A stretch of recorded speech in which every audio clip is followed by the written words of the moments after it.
Hey guys, welcome back. Today I'm sharing with you how to boil potatoes in the Instant Pot. It's a pretty basic Instant Pot 101 kind of thing, but really helpful to know if you don't already. So let's get started.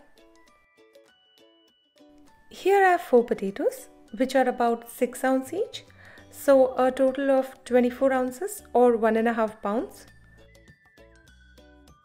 Start with pouring 2 cups of water in the main pot of the Instant Pot. Then place a regular short trivet in it. A short trivet keeps the potatoes closer to the base, which is really helpful here. Then place the potatoes directly on the trivet.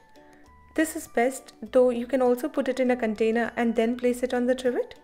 Just don't add any water in the container. I usually prefer to just place the potatoes directly on the trivet, unless they are baby potatoes, which are of course easier to handle in a container.